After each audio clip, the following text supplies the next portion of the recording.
bloody prison, fatal and ominous to noble peers. Now Margaret's curse has fallen upon our heads when she exclaimed on Hastings, you and I, for standing by when Richard stabbed her son. Then cursed she Richard, then cursed she Buckingham, then cursed she Hastings. Make haste! The hour of death is expiate. Come, Grey, let us here embrace. Farewell until we meet again in heaven.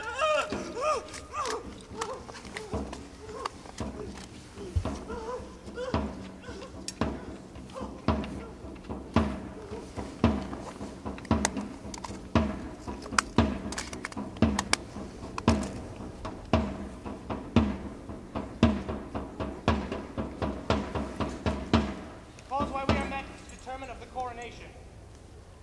In God's name, speak. When is the royal day? Is all things ready for the royal time? It is, and once but nomination. Tomorrow, then, I judge a happy day. Who knows the Lord Protector's mind herein? Who is most inward with the noble Duke? Your Grace, we think, should soonest know it mine.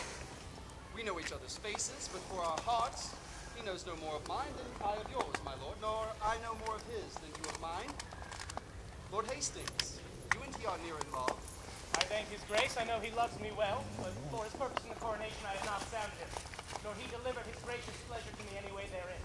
But you, my noble peers, may name the time. In the Duke's behalf I'll lend my voice, which I presume he'll take in general part. In happy time, here comes the Duke himself. My noble lords, and cousins all, good morrow. I have been long a sleeper, but I trust my absence doth neglect no great design by which my presence might have been concluded. Had you not come upon your cue, my lord, William Lord Hastings would have sounded your part. I mean your voice, in the crowning of the king. And my Lord Hastings, no man might be bolder.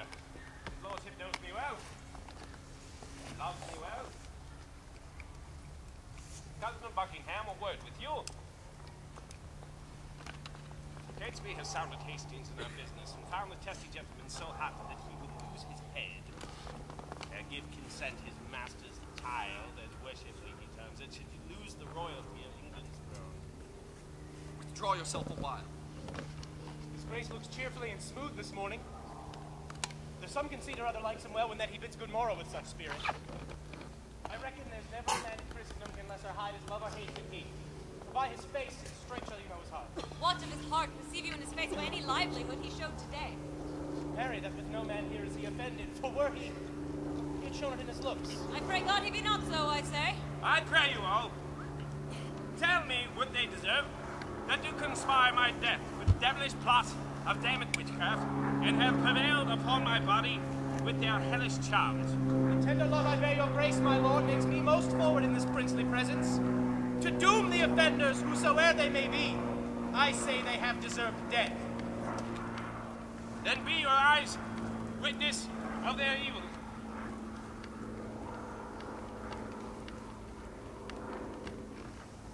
Look, how I am bewitched. Behold, mine arm is like a blasted sapling withered up. And this is Edward's wife, that monstrous witch consorted with that harlot strumpet shore, which by their witchcraft thus have mocked me. If they have done this deed, my noble lord... If! Thou protector of that damned strumpet, talkest thou to me of it? Oh, it's traitor.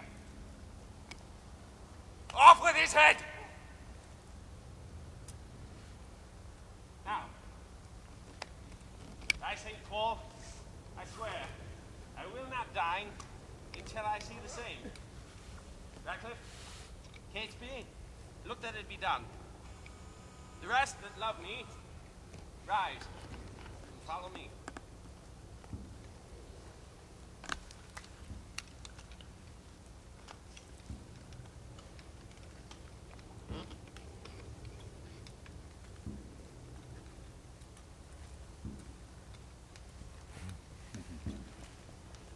Woe! Woe for England! Not a whit from me. For I too fond might have prevented this. Stanley did dream the board did raise our helms, but I too proud did scorn him and disdain to fly. 3 times today my footcloth horse did start and stumble when he looked upon the tower. Was loath to bear me to the slaughterhouse. Now I need the priest that spake to me. I now repent I told the pursuivant, too triumphing, how today mine enemies at Pomfret bloodily were butchered. Oh, Margaret! Margaret, now thy heavy curse is lighted on poor Hastings' wretched head! Come, dispatch. The Duke would be at dinner. Make a short trip. He longs to see your head. Momentary grace of mortal men, which more we hunt for than the grace of God, who builds his hope in air of your good looks, lives like a drunken sailor on a mast, ready with every nod to tumble down into the fatal bowels of the deep. Come, dispatch, 'tis bootless to exclaim. Oh, bloody Richard! Miserable England! I prophesy the fearful time to thee that ever wretched age hath looked upon! Come. Lead me to the tower. Bear him my head. They smile at me who shortly shall be dead.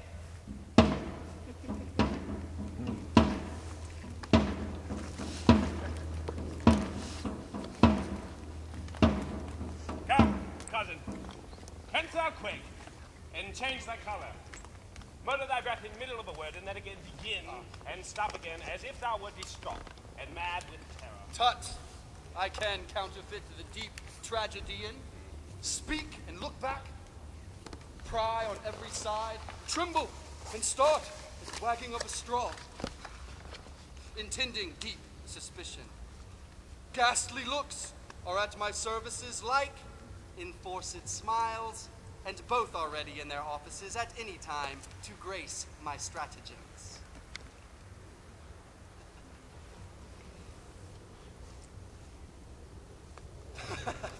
But what, is Catesby gone? Yes, and see he brings the mayor along. Lord Mayor! Look to the drawbridge there! Hark! Catesby! Or look the walls! Lord Mayor, the reason we Get have... back, defend thee, here our enemies! God and our innocents protect and guard us! Be patient! They are friends, Ratcliffe and Catesby. Here's the head of that ignoble traitor, the dangerous and unsuspected Hastings. Oh dear, I love the man that I must weep. I took him for the plainest harmless creature that breathed upon the earth, a Christian. Well, he was the covertest sheltered traitor. Would you imagine, or almost believe, that were it not but by great preservation we live to tell it, that this subtle traitor this day had plotted in the council house to murder me and my good lord of Gloucester? Had he done so? What, think you we are Turks or infidels, or that we would against the form of law proceed thus rashly in the villain's death, if not at the extreme peril of the case, the teeth of England, and our person's safety enforced us to this execution? Now, fair befall you, I say he deserved his death, and your good graces both have well proceeded to warn false traitors from the like attempts. I never looked for better at his hands after he once fell in with Mistress Shore. Yet, had we not determined he should die until your lordship came to see his end, which now the loving haste of these our friends, somewhat against our meanings, have prevented. Your grace's words shall serve as well as I had seen and heard him speak. And do not doubt, but I will acquaint our duteous citizens with all your just proceedings in this court. And to that end we wished your lordship here, to avoid the censures of the carping world. And so, my good Lord Mayor, we bid farewell.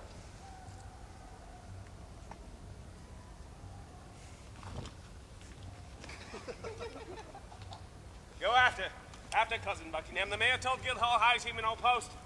There, at your meet's advantage of the time, infer the bastardy of Edward's children.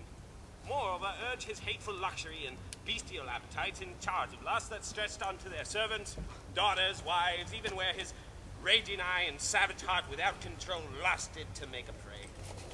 Nay, for a need, come near my person, tell them that when my mother was with child of that insatiate Edward, noble of York, my princely father then had wars in France, and by true computation of the time, found that the issue was not his begot. Yet, touch on this sparingly, as 'twere far off. Because, my lord, you know my mother lives. Doubt not, my lord. I'll play the orator as though the golden fee for which I speak were for myself. And so, my good lord, adieu. If you thrive well, bring them to Baynard's castle, where you shall find me, well accompanied with reverend fathers and well-learned bishops. I go, my lord. And toward 3 or 4 o'clock, look for the news that the Guildhall affords. Meet me within this hour at Baynard's castle. Now do I go to take some privy order to draw the brats of Clarence out of sight, and give notice that no manor person have any time recourse unto the princes.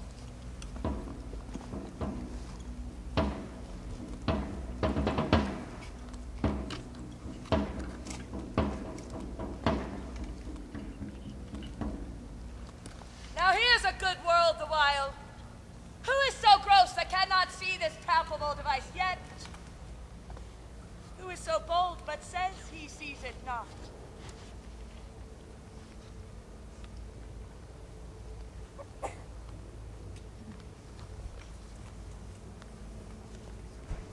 That is the world, and all will come to naught when such ill dealings must be seen in thought.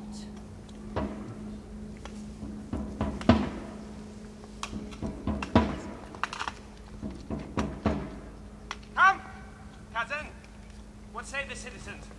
Now by the holy mother of our Lord, the citizens say not a word. Thou slew the bastardy of Edward's children. I did. The unsatiate greediness of his desire and his enforcement of the city wives, his own bastardy as being got your father then in France, and his resemblance being not like the Duke. But when mine oratory drew to an end, I bid them that did love their country's good, cry, God save Richard, England's worthy king. And did they so? No. So help me God, they spake not a word, but like dumb statues or breathing stones, stared each on other and looked deadly pale. What, tongueless blocks were they? Will they not speak? Will not the mayor and his brethren come? The mayor is near at hand. Intend some fear, and be not you spoke with, but by mighty suit. And look, you get the prayer book in your hands, and stand between 2 churchmen, good my lord, for on that ground I'll build a holy descant. And be not easily won by our requests. Still play the maid's part. Answer nay, and take it.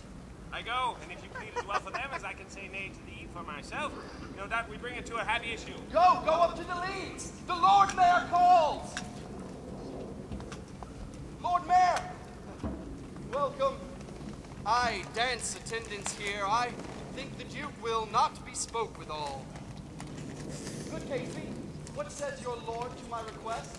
He doth entreat your grace, my noble lord, to visit him tomorrow or next day. He is within with 2 right reverend fathers divinely bent to meditation, and in no worldly suits would he be moved to draw him from his holy exercise. Return, good Catesby, and tell his grace myself, the mayor, and aldermen, in deep designs and matter of great moment, no less importing than our general good, are come to have some conference with his grace. Thou signify as much unto him straight. Aha, my lord, this prince is not an Edward. He is not lolling in a lewd love bed, but on his knees at meditation, not dallying with the brace of courtesans, but meditating with 2 deep divines, not sleeping to engross his idle body, but praying to enrich his watchful soul. Happy were England, would this virtuous prince take unto himself the sovereignty thereof. But sure I fear we shall ne'er win him to it. Marry, God defend his grace should say us nay. I fear he will. Ah, here Catesby comes again. Now Catesby, what says his grace? He wonders to what end you have gathered such troop of citizens to come before him, his grace not being warned thereof before. He fears, my lord, you mean no good to him. Nay, my lord. Sorry I am my noble cousin should suspect me that I mean no good to him. By heaven, we come to him in perfect love. Aye. And so once more return and tell his grace. When holy and devout religious men are at their beads, 'tis much to draw them thence. So sweet is zealous contemplation. See where his grace stands! 'Tween 2 clergymen! 2 drops to know of virtuous prince. helmets to stay him from the fall of vanity. And see, a book of prayer in his hands. True ornaments to know a holy man. Famous Plantagenet, most gracious prince, lend favorable ear to our requests and pardon the interruption of thy devotion and right Christian zeal. My lord, I need no such apology. I do beseech your grace to pardon me, who earnest in the service of my God neglect the visitation of my friend. I do suspect I've done some offense that seems disgracious in the city's eyes, and you have come to reprehend my ignorance. Oh, good Richard. You have, my lord. And would it please your grace on our entreaties to amend your faults? Else wherefore breathe I in a Christian land? Know then, it is your fault that you resigned the supreme seat, the throne majestical, the sceptered office of your ancestors, the lineal glory of your royal house to the corruption of a blemished stock, whiles in the mildness of your sleepy thoughts, which here we waken to our country's good.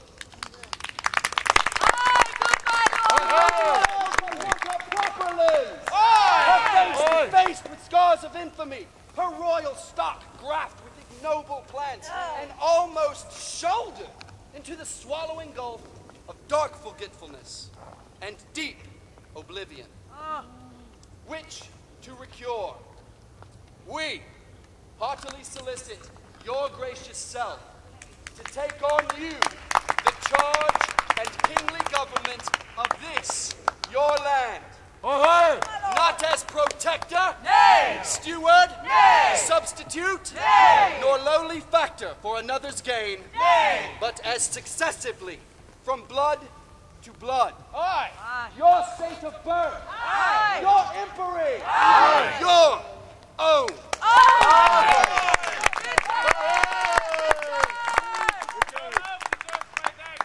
But my desert unmeritable shuns your high request. But God be thanked there is no need of me, and much I would need to help you if there were a need. The royal tree hath let us royal fruit, which mellowed by the stealing hours of time will well become the seat of majesty, and will make us no doubt happy by his reign. On him I lay that you would lay on me the right and fortune of his happy stars, which God defend that I should wring from him. My lord, this argues conscience in your grace, but the respects thereof are nice and trivial, all circumstances well considered. You say that Edward is your brother's son. So say we too, but not by Edward's wife. A beauty waning and distressed widow, even in the afternoon of her best days, made prize and purchase of his wanton eye, seduced the pitch and height of his degree to base declension and loathed bigamy. By her, in his unlawful bed, he got this Edward, whom our manners call the prince. More bitterly could I expostulate, save that for reverence of some alive, I give a sparing limit to my tongue. Good my lord, your citizens entreat you. Refuse not, mighty lord, this proffered love. I am unfit for stated majesty. I do beseech you, take it not amiss. I cannot, nor I will not yield to you. You must! Know then, where you accept our suit or no, your brother's son shall never reign our king. Never. We will plant some other in the throne to the disgrace and downfall of your house. And with this resolution here we leave. Come, citizens. Zoons! I'll entreat no more. Do not swear, cousin of Buckingham. Call them again, sweet prince. If you deny them, all the land will rue it. Would you entreat me to a world of cares? Call them in again, I am not made of stone. But penetrable to your kind entreaties, albeit against my conscience and my soul. Cousin of Buckingham, and sage grave men, since you will buckle fortune on my back to bear her burden ere I will know, I must have patience and endure the load. But God doth know, and you may partly see how far I am from the desire. God bless your grace. We see it and will say it. Aye! In saying so, you shall but say the truth. Then I salute you with this royal title. Long live Richard! England's worthy king! Long live Richard, England's worthy king! Long live Richard, England's worthy king! Long live Richard, England's worthy king! Amen. Tomorrow then will it please you to be crowned? Even when you please, for you will have it so. Tomorrow then we shall attend your grace, and so most joyfully we take our leave. Come, let us do our holy work again. Farewell, cousin. Farewell, gentle friends.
Be rid of me. So that's Richard. And good for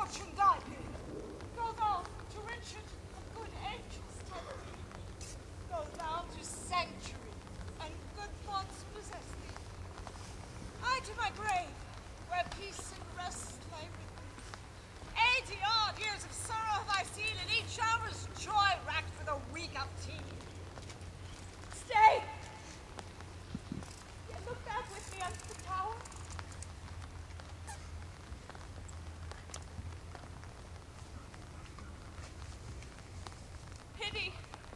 You ancient stones, those tender babes whom envy hath immured within your walls. Rough cradle for such little pretty ones. Rude, ragged nurse. Old sullen playfellow for tender princes. Use my babies well. So foolish sorrows bid your stones farewell.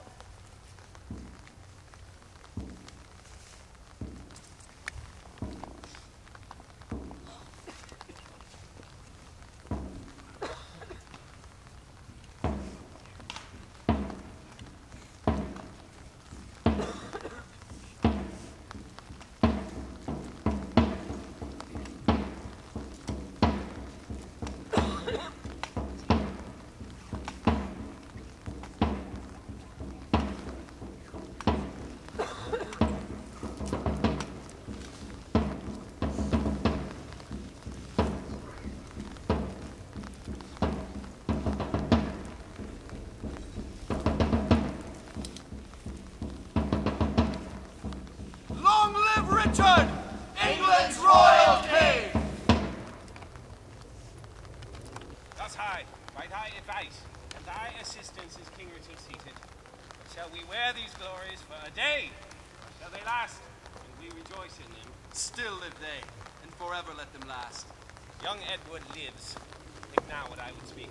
Say on, my loving lord. Buckingham, I say I would be king. And so you are, my thrice renowned lord. Ha! Am I king? 'Tis so. But young Edward lives. True, noble prince. Oh, bitter consequence that Edward still should live. True, noble prince.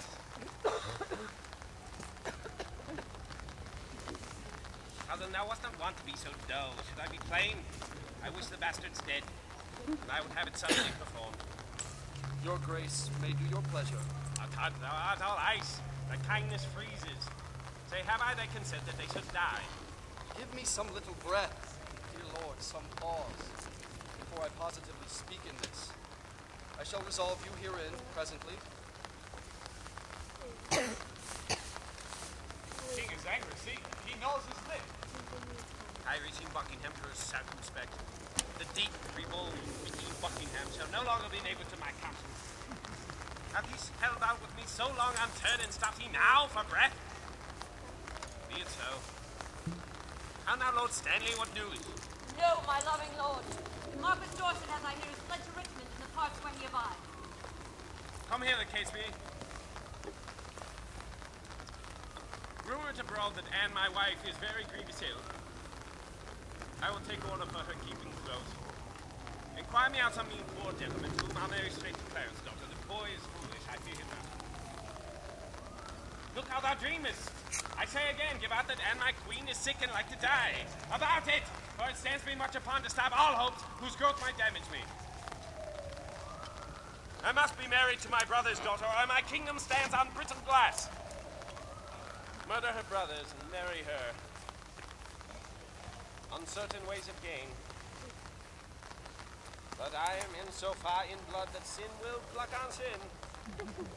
Here falling pity dwells not in this eye.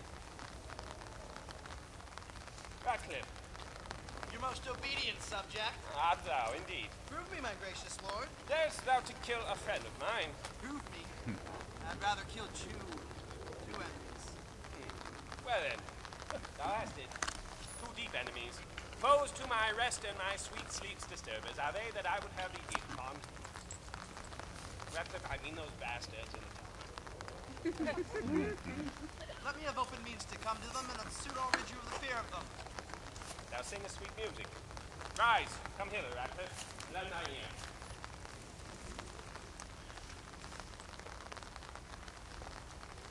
There is no more to say, but so say it is done, and I shall love thee and prefer thee for it. I will dispatch it straight.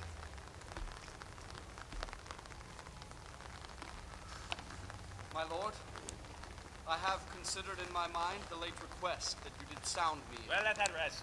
Dorset has fled to Richmond. I hear the news, my lord. Stanley is your wife's son. Look unto it. My lord, I claim the gift, my due by promise. Stanley, the earldom of Hereford. look to your and wife. the movables If she therein convey which you letters have to promised, Richmond, I shall you shall answer possess.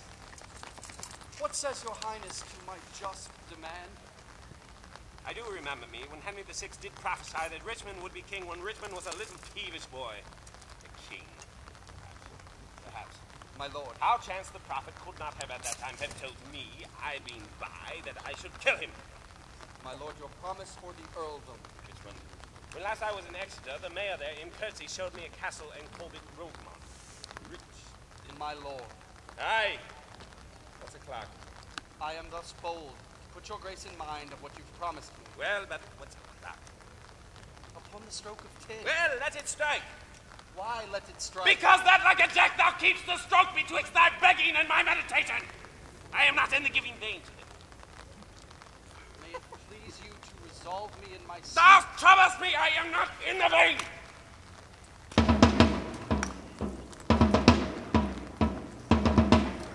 And is it thus? Repays he my deep service with such contempt? Made I him king for this? Oh, let me think on Hastings and be gone to Brecknock, while my fearful head is on.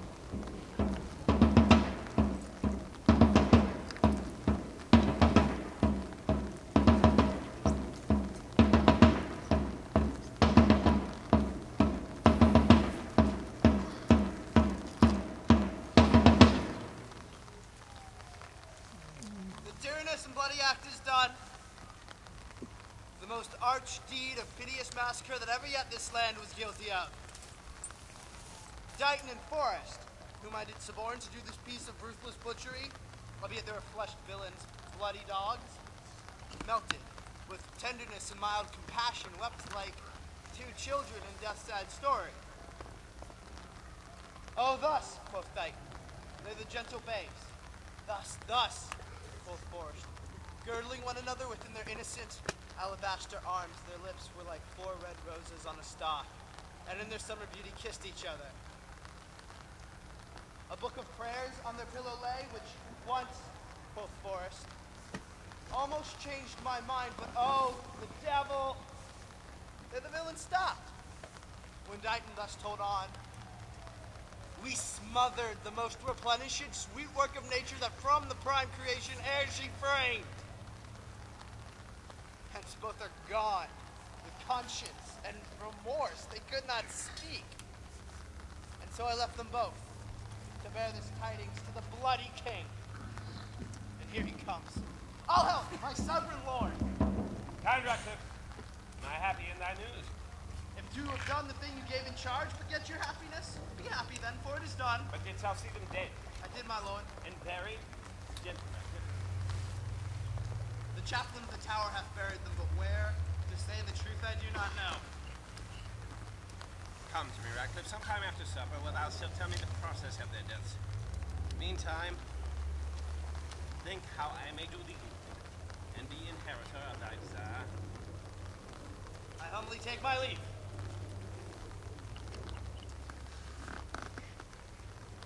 The son of Clarence had I pent up close. His daughter meanly have I matched in marriage. The sons of Edward sleep in Abraham's bosom, and Anne my wife hath bid the world good night. Now, for I know that Breton Richmond aims at young Elizabeth, and by that knot looks proudly to the crown, to her I go, a jolly, thriving wooer. My lord! Good news or bad that thou comes in so hastily? Bad news, my lord.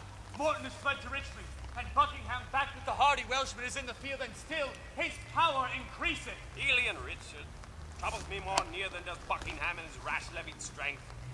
Come, I've learned that fearful Carmentine is led in servitude to dull delay. Go muster men. My counsel is my shield. We must be brief when traitors break the field.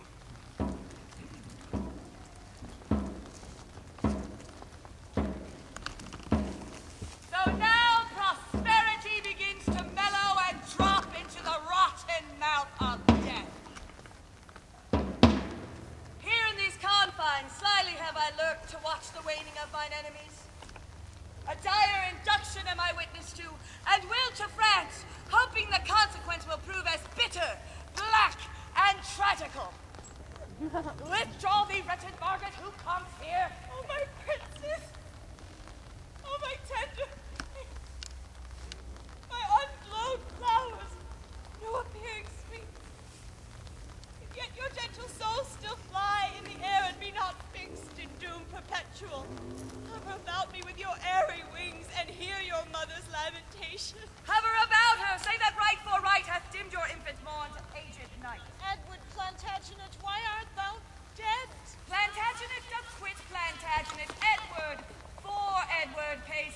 dying debt.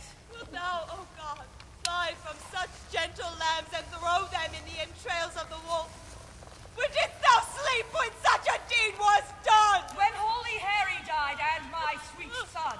Dead life, blind sight, poor mortal living ghost. Woes seen, world's shame, graves due by life usurped. Brief abstract and record of tedious days, rest by unrest on England's lawful earth, unlawfully made drunk with innocent blood. If thou wouldst as soon afford a grave as thou canst yield a melancholy seat, there would I hide my bones, not rest them here. Who have any cause to mourn but we? If ancient sorrow be most reverent, give mine the benefit of seniority, and let my griefs frown upon the upper hand. If sorrow can admit society, tell all your woes again by viewing mine. I had an Edward till a Richard killed him. I had a husband till a Richard killed him. Thou hadst an Edward till a Richard killed him. Thou hadst a Richard till a Richard killed him. I had a Richard too, and thou didst kill him. I had a Rutland too, thou hopest to kill him. Thou hadst a Clarence too, and Richard killed him. From forth the kennel of thy womb hath bred the hellhound that does hunt us all to death. That dog that had his teeth before his eyes, that excellent grand tyrant of the earth, that reigns in galled eyes of weeping souls, that foul defacer of God's handiwork, thy womb let loose to chase us to our graves. O upright, just, and true disposing God, how I do thank thee that this carnal cur preys upon the issue of his mother's body, and makes her pew fellows with others' moan. Oh, Harry's wife, triumph not in my woes. God witness with me, I have wept for thine. Bear with me, I am hungry for revenge, and now I cloy me with beholding it. Thy Edward, he is dead, that stabbed my Edward. My other Edward, dead, to quit my Edward.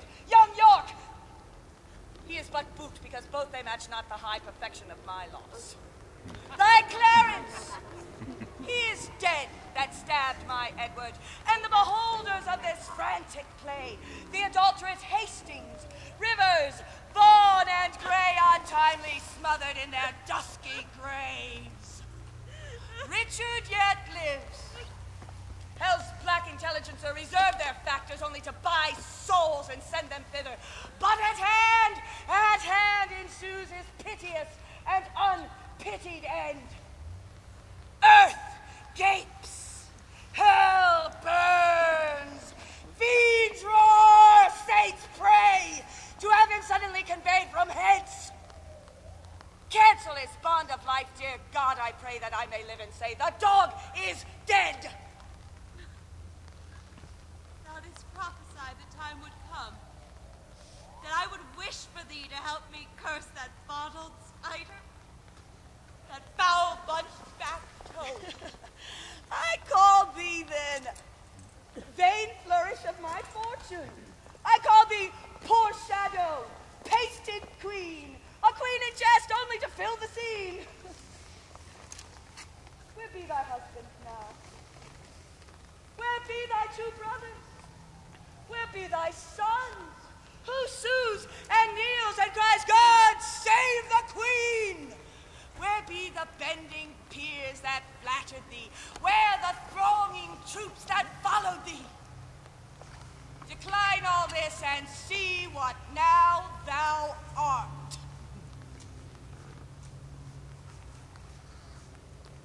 Farewell, York's wife, and queen of sad mischance. These English woes will make me smile in France. Why should calamity be full of words? Windy attorneys to their clients' foes, poor breathing orators of miseries. Let them have scope. For what they will impart help nothing else, yet do they ease the heart. So, then be not tongue-tied.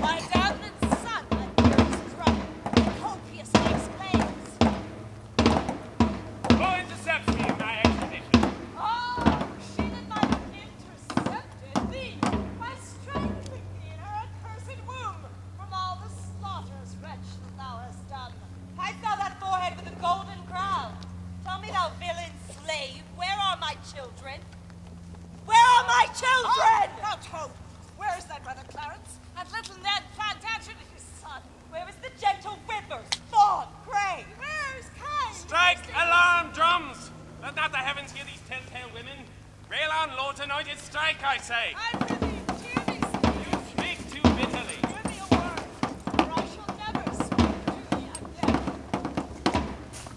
So, Take with my most grievous curse. Bloody thou art, bloody will be thy end. Shame serves thy life, and doth thy death attend. Though far more cause, yet much less spirit to curse abides in me, I say amen to her. stay, madam. I must talk a word with you. I have no more sons of the royal blood for thee to slaughter. You have a daughter called Elizabeth, virtuous and fair, royal and gracious. Must she die for this? Oh, let her live, and I'll corrupt her manners, stain her beauty, slander myself as false to Edward's bed. Wrong not her birth, she is a royal princess. Save her life, I'll say she is not so. Her life is safest only in her birth. And only in that safety died her brothers. You speak as if that I had slain my cousins. Cousins, indeed. And by their uncle cousins, of comfort, kingdom, freedom, life, whose hands soe'er left their tender hearts thy head all indirectly gave direction. No doubt the murderous blade was stolen blunt till it was whetted on thy stone-hard heart to revel in the entrails of my lambs. Madam, so tried I in my enterprise. Dangerous success of bloody wars as I intend more good to you and yours than ever you and yours by me were harmed. What good is by the face of heaven covered to be discovered that could do me good? The advancement of your children, gentle lady. Of some scaffold there to lose their head. Be not so hasty to confound my meaning. I mean that with my soul I love thy daughter and do intend to make her Queen of England. Well then, who dost thou mean shall be her king? Even he who makes her queen, who else? What, thou? Even so. How think you of it? How canst thou woo her? That I would learn from you, as one best acquainted with her humor. Wilt thou learn from her? Aye, madam, with all my heart. Send to her, by the man that slew her brothers, a pair of bleeding hearts. Thereon engraved Edward York. Haply was she weak, therefore present to her, as sometimes Margaret did to thy father steeped in Rutland's blood, a handkerchief, which say to her did drain the purple sap from her sweet brother's body, and bid her wipe her weeping eyes withal. If this inducement move her not to love, send her a letter of thy noble deeds. Tell her how thou madest away her uncle Clarence, her uncle River's eye, and for her sake made quick conveyance with her good aunt Anne. You mock me, madam. This is not the way to win your daughter. There is no other way, lest thou couldst put on some other shame and not be Richard that had done all this. Say that I did all this for the love of her. She cannot help but hate me, having bought her love with such a bloody spoil. Look! Look. What is done cannot now be amended. Men shall deal unadvisedly at times, which after hours gives leisure to repent. If I did take the kingdom from your son to make amends, I give it to your daughter. If I have killed the issue of your womb to quicken your increase, I will beget mine issue of your blood upon your daughter. Brandon's name is little less in love than is the doting title of a mother. Your children were vexation to your youth. Mine shall be a comfort to your age. The loss you had was but a son being king, and by that loss your daughter is made queen.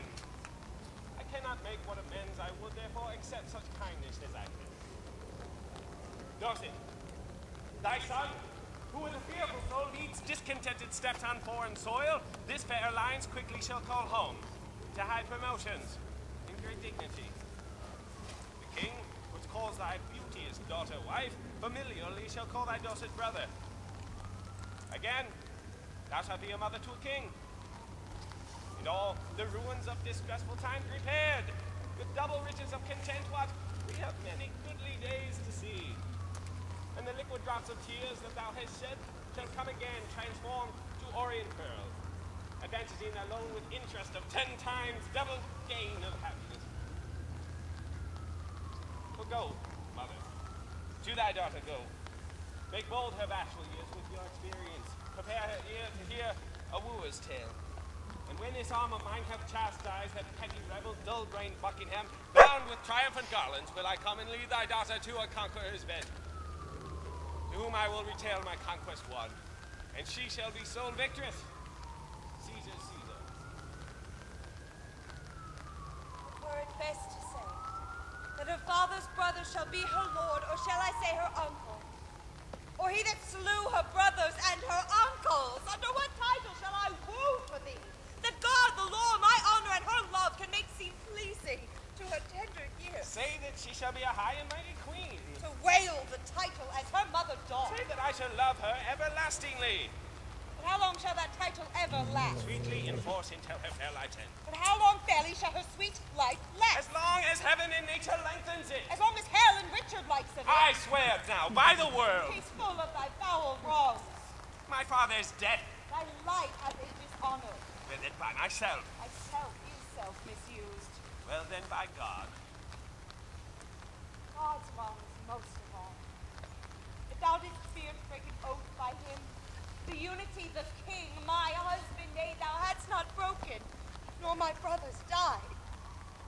If thou hadst feared to break an oath by him, the imperial metal circling now thy forehead had graced the tender temples of my child. And now, both princes here breathing, which now to tender playfellows for dust thy broken faith hath made grateful words. What canst thou swear by now? The time to come. That thou hast wronged through the time o'erpast. For I myself have many tears to wash here after time for time past wronged by thee. The children live, whose fathers thou hast butchered, ungoverned youth to wail it in their age.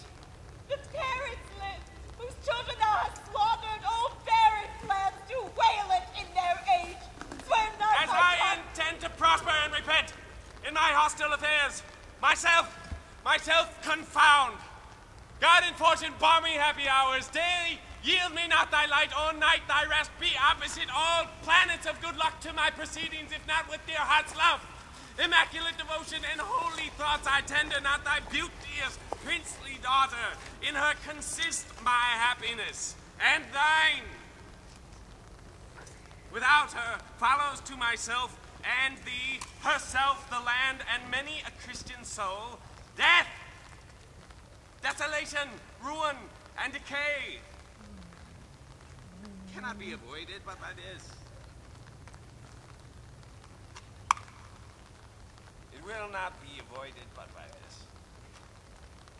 this. Therefore, dear mother, I must call you so.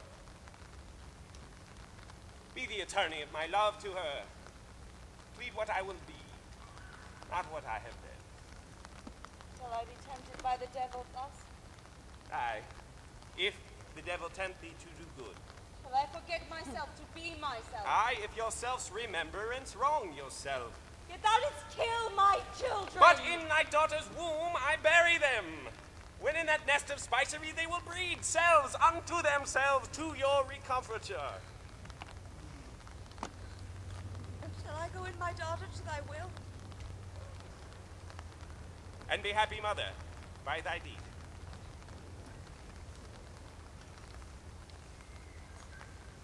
Write to me. Very shortly, and you shall understand from me her mind. Bear her my true love's kiss.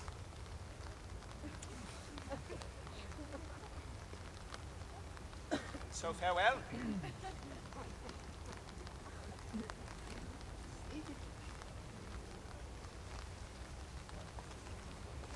Relenting fool and shallow changing woman.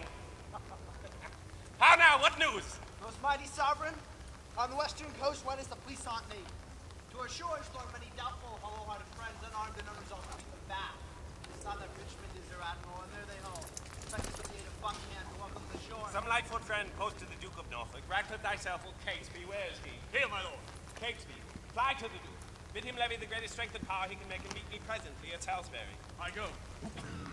And now, Stanley, what news with you? None good, my lord, to please you with the hearing. None so bad, but well may be reported. Hoy day, a riddle, neither good nor bad. What needest thou run so many miles about when I can tell thy tale the nearest way? Once more, what news? Richmond is on the seas. There let him sink. Be the sea down him. White liveth, renegade, what doth he there? I know not, mighty sovereign, but by guess. As you guess. Stirred up by Dorset, Buckingham, and Morton, he makes for England, here to claim the crown. Is the chair empty? Is the sword unswayed? Is the king dead? Is the empire unpossessed? What heir of York is there alive but we? And who is England king but great York's heir? Once more, what makes he upon the seas? Alas for this, my liege, I cannot guess.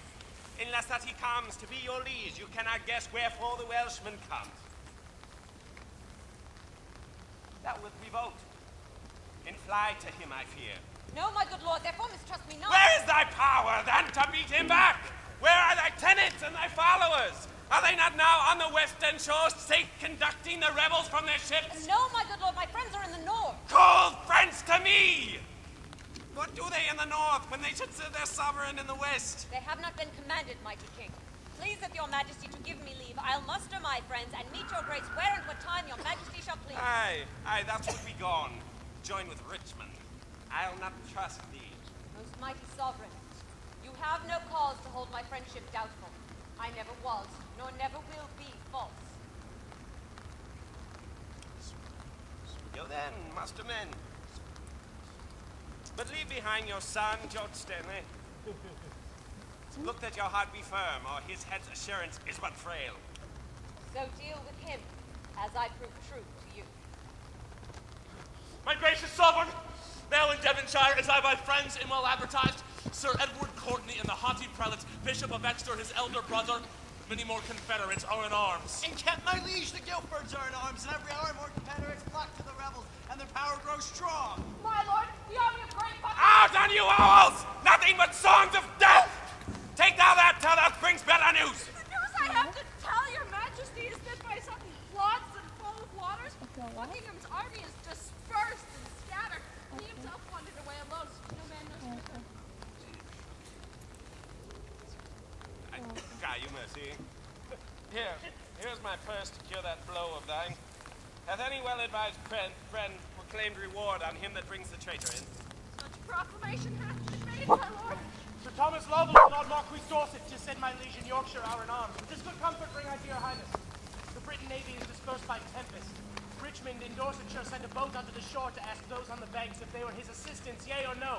Those who answered him came from Buckingham upon his party. He, mistrusting them, hoist sail and made course again for Britain. Martin said we are up in arms, if not to fight with foreign adversaries, yet to beat down these rebels here at home. My liege! The Duke of Buckingham is taken! That is the best news. That the Earl of Richmond with a mighty power is landed at Milford is colder tidings, yet they must be told. Away, towards Salisbury, while we reason here a royal battle might be won and lost. Someone take notice to Buckingham that he be brought to Salisbury. The rest, march on with me.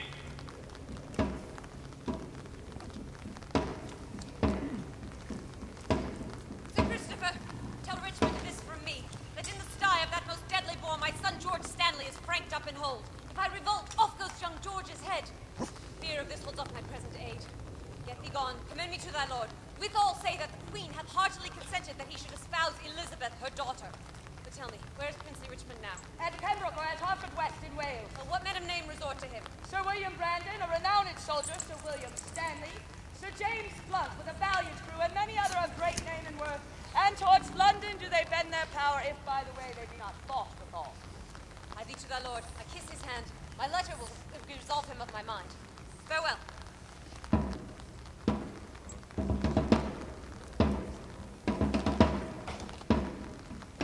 Will not King Richard let me speak with him? No good, my lord, therefore be patient.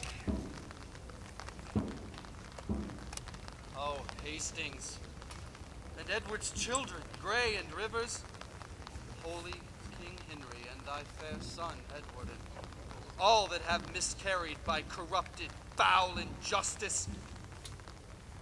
This is All Souls' Day, fellow, is it not? It is.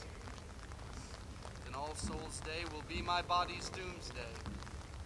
this is the day which in Edward's time I wished might fall on me, if ever I was false to his children or his wife's allies.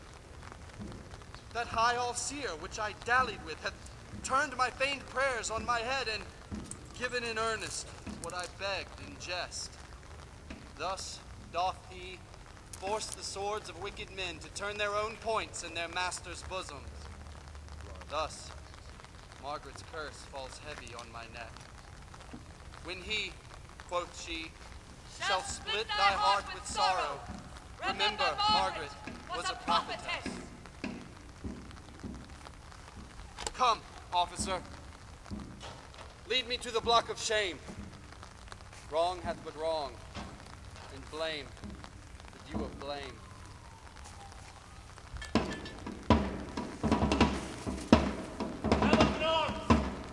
My most loving friends, thus far to the bowels of the land have we marched on without impediment, and here receive we from our father Stanley lines of fair comfort and encouragement. The wretched, bloody, and usurping boar is even now in the center of this isle. In God's name, cheerly on, courageous friends, to reap the harvest of perpetual peace by this one bloody trial of sharp war. Every man's conscience is 1,000 men to fight against this guilty homicide. I doubt not that his friends will turn to us. He hath no friends, but what our friends for fear, which in his dearest need will fly from him. All for our vantage. O thou, whose captain I account myself, look on my forces with a gracious eye. Put in their hands thy bruising irons of wrath, that they may crush down with a heavy fall the usurping helmets of our adversaries. Make us thy ministers of chastisement, that we may praise thee in the victory. To thee I do commend my watchful soul ere I let fall the windows of mine eyes. Sleeping and waking, oh, defend me still. Good Lord, I'll strive with troubled thoughts to take a nap. Let in slumber piece me down tomorrow, and I should mount with wings of victory. Good night, kind lords and gentlemen.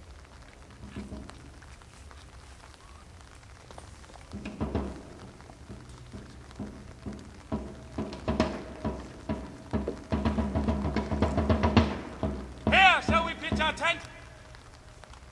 Even here in Bosworth Hill. A Lord of Catesby, why look you so sad? My heart is 10 times lighter than my looks. My Lord of Norfolk? Here, most gracious liege. Norfolk, we must all have our knocks, huh? Must we not? We must both give and take, my loving lord. Up with the tent! Here will I sleep tonight. But where tomorrow? Well, there's one for that. Who hath decried the number of the traitors? 6,000 or 7,000 is their utmost power. Why, Abatel, you trebles that account. Besides, the king's name is a tower of strength, which they upon the adverse faction want. Up with the tent!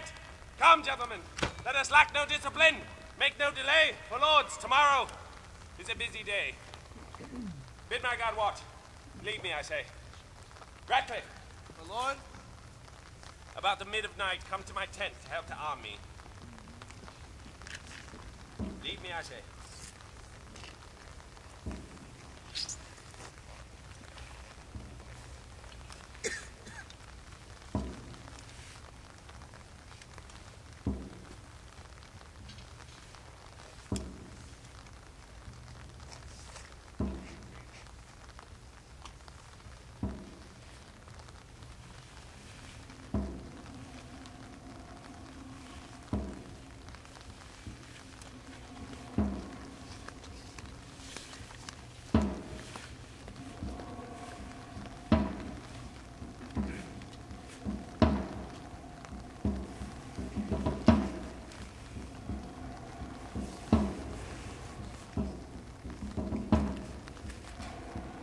Let me sit heavy on my soul tomorrow. Think how thou stabbed me, my brother mute, the Tewkesbury. Despair, therefore, and die. Be cheerful, Richmond. The wronged souls of butcher princes fight in thy behalf. King Henry's issue. When I was mortal, my anointed body by thee was punched full of deadly holes. Think on the tower and me, despair and die. Harry the Sixth grants thee despair and die.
battle, think on Buckingham, and die in terror of thy guiltiness.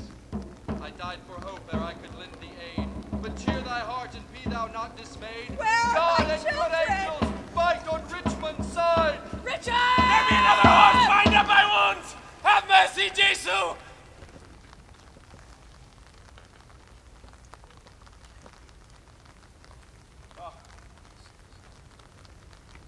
Did but dream. Oh, coward, conscience, how dost thou afflict me? Light burns blue. It's not dead midnight. Cold, fearful drops stand on my trembling flesh. What do I fear, myself? No one else by. My conscience has 1,000 several tongues. And every tongue brings in a several tale, and every tale condemns me for a villain. There's no creature loves me. If I die, no soul will pity me. Wherefore should they? Since I myself find in myself no pity to myself. Methought the souls of all that I had murdered came to my tent, and every last one of them did resound. Who is there? Ratcliffe, my lord, 'tis I. The early village cock has twice done salutation to the morn. Your friends are up and buckle on their armor. Ratcliffe, I have dreamt a fearful dream. What thinkest thou? Will our friends prove all true? No doubt, my lord. Well, Ratcliffe, I fear. I fear. Nay, good my lord, be not afraid of shadows. By the Apostle Paul, shadows tonight have struck more fear into the hearts of Richard than could the substance of 10,000 soldiers, armed in proof and led by shallow Richmond. It's not yet dawn. Come, go with me. Under the tent, I'll play the eavesdropper to see if any mean to shrink from me.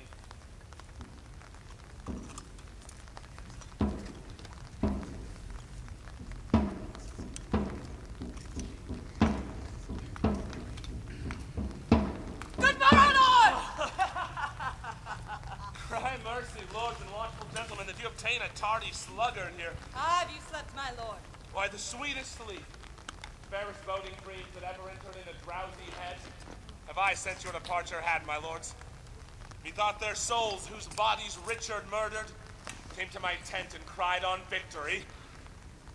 How far into the morning is it? Upon the stroke of 4, my lord. Why, 'tis time to arm and give direction. More than I have said, loving countrymen, the leisure and enforcement of the time forbids to dwell upon, yet remember this. God and our good cause fight upon our side. The prayers of holy saints and wronged souls like high-reared bulwarks stand before our faces. Richard except, those whom we fight against would rather have us win than him they follow. True. For what is he they follow? Really, gentlemen, a bloody tyrant and a homicide. One raised in blood, and one in blood established.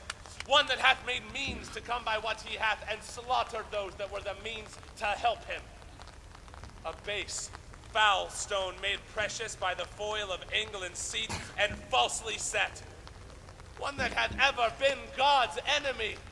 Then, if you do fight against God's enemy, God will in justice toward you as his soldier.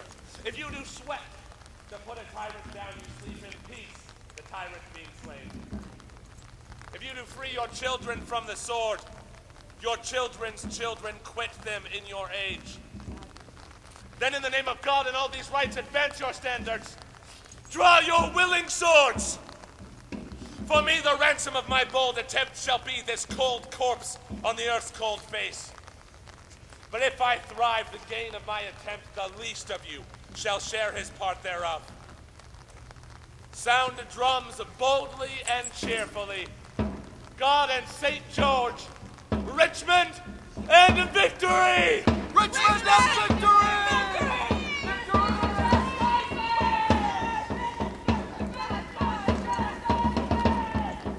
What said Northumberland as touching Richmond? That he was never trained up in arms. He said the truth. And what said Surrey then? He smiled and said the better for a purpose. He was in the right. So indeed it is.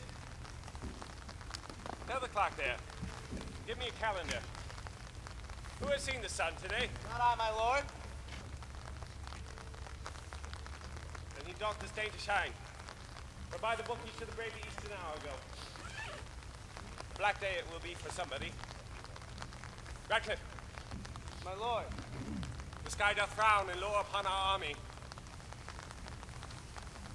Why, what is that to me, more than to Richmond? For the selfsame heaven that frowns on him looks sadly upon me. On!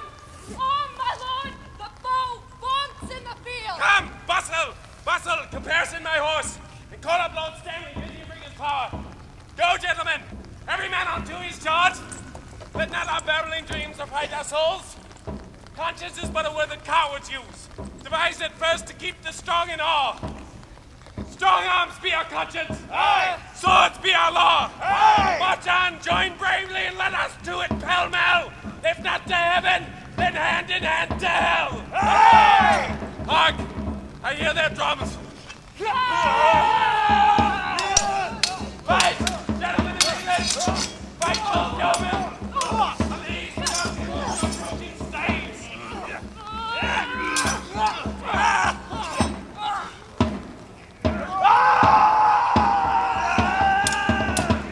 What says Lord Stanley? Will he bring his power? My lord, he doth tonight come. Off with his son George's head. My lord, the enemy is past the marsh. After the battle, let George Stanley die. 1,000 hearts are great within my bosom. Advance our standards. Set upon our foes. Our ancient word of courage, fair St. George. Inspire us with the spleens of fiery dragons. Upon them, victory sits on our helms.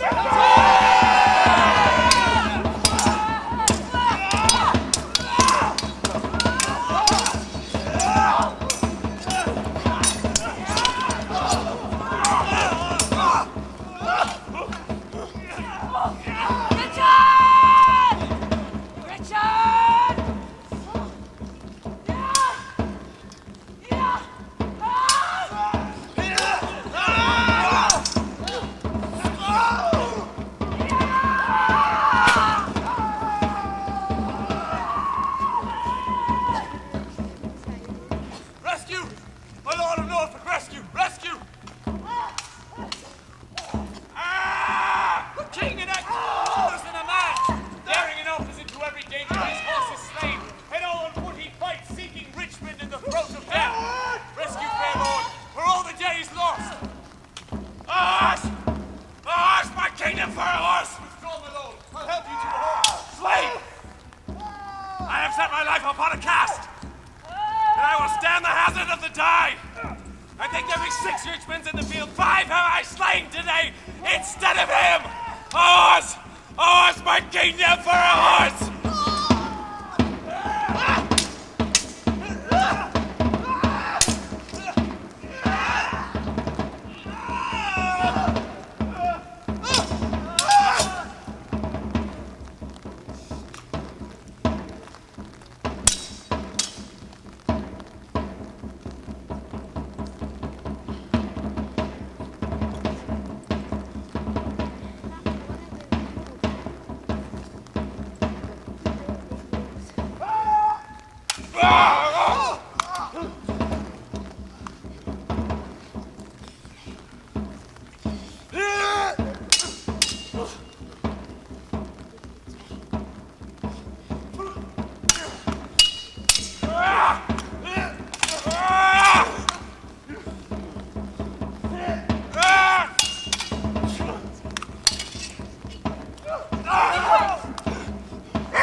God in your arms be praised. The day is ours. The dog is dead. Courageous Richmond, well hast thou acquitted thee. do know. I know you know. Oh, here. This long usurped royalty from the dead temples of this bloody wretch have I plucked off to grace thy brows withal. Wear it, enjoy it, and make much of it. Great God of heaven, say amen to all. But tell me, is young George Stanley living? He is, my liege, safe in Leicester town, whither, if it may please you, we may now withdraw us. What men of name are slain on either side? John, Duke of Norfolk, Walter, Lord Ferrers, Sir Richard Brackenbury, and Sir William Brandon. Inter their bodies as become their birth. Proclaim a pardon to the soldiers fled, that in submission will return to us. And then as we obtain the sacrament, we will unite the white rose and the red. Oh, now let Richmond and Elizabeth, the true succeeders of each royal house, by God's fair ordinance conjoin together. Now civil wounds are stopped. Peace lives again. That she may long live here, God say amen.